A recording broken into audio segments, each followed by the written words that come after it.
আসসালামু আলাইকুম everyone, welcome back to my channel Sara's diary. আশা করি সবাই অনেক অনেক ভালো আছেন এবং আপনাদের সবার ঈদ আর পহেলা বৈশাখ অনেক ভালো মতো কেটেছে।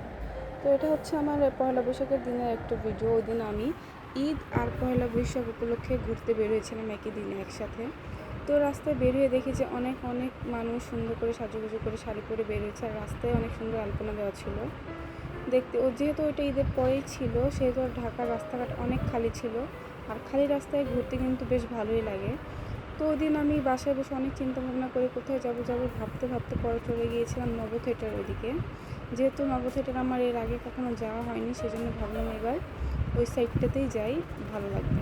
নব থিয়েটারের সামনে এসে যে অনেক মানুষ ছিল, এখানে অনেক ভিড় ছিল, আর এখানে সবাই টিকিটের জন্য লাইন দিয়ে দাঁড়িয়েছিল। তো আমরাও এখানে টিকিটের জন্য লাইনে দাঁড়িয়ে গিয়েছিলাম। প্রায় 10 মিনিট লাইনে দাঁড়িয়ে থাকার পর শুনতে পেলাম যে টিকিট শেষ। তারপর আর কি করার, একটু প্যারা নিয়ে হাঁটছিলাম, আর ভাবছিলাম এখন কোথায় যাব। আর এদিকে নব থিয়েটারের দিকে তাকিয়ে আমার মনটা অনেক খারাপ হয়ে যায় যে এত আশা করে এসেছি তারপরও যেতে পারলাম না। তো নব থিয়েটারের পাশেই ছিল সামরিক জাদুঘর। তো এখন হেঁটে হেঁটে ওদিকেই যাচ্ছিলাম, আর যাওয়ার পর থেকে যে এখানে ছোটো বাচ্চাদের অনেক ধরনের খেলনা বিক্রি করছে। ছোটোবেলায় সব খেলনা দিয়ে অনেক খেলেছি, তো দেখে ভালোই লাগছিল। আর এখানে ফুচকা, বেলপুরি, ছোটো ফুচকা, এখানে আম মাখা, অনেক ধরনের খাবার বিক্রি করছিল। অবশেষে হাঁটতে হাঁটতে সামরিক জাদুঘরের সামনে এসে পড়ছে। এখানে দেখি যে ভিড় তেমন একটা ছিল না, তো টিকিট নিয়ে ভিতরে চলে যাচ্ছিলাম।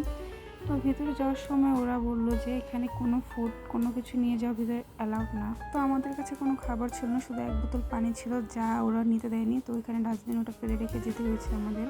তার জন্য আমার খুব বিরক্ত লাগছিল যে এত গরমের মধ্যে মানুষ 1 বোতল পানি নিয়েও যদি যেতে না পারে। কিন্তু তা কি আর করার। ভিতরে যেয়ে যখন দেখলাম ভেতরের পরিবেশটা, আমার মনটা আবার ভালো হয়ে গিয়েছিল।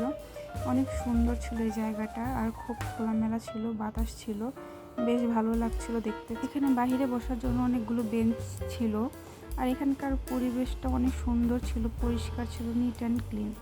তো আমরা হাঁটতে হাঁটতে ভেতরের দিকে যাচ্ছিলাম। আমি ওই দিনের ভিডিওটাকে 3টা পার্টে ডিভাইড করেছি, যেহেতু সামরিক জাদুঘরের ভেতরের অংশটা অনেক বড়। সম্পূর্ণ ভিডিওটা একসাথে আপলোড দিলে এটা অনেক বেশি বড় হয়ে যাবে। তো এটা ছিল আজকে ফার্স্ট পার্টটা। পরবর্তী পার্টগুলো আমি ধীরে ধীরে আপলোড করে দিব। আর ততক্ষণ পর্যন্ত সবাই ভালো থাকবেন, সুস্থ থাকবেন, আমার জন্য সবাই দোয়া করবেন এবং আমার চ্যানেলটাকে সাবস্ক্রাইব করে সবাই পাশে থাকবেন। আল্লাহ হাফেজ।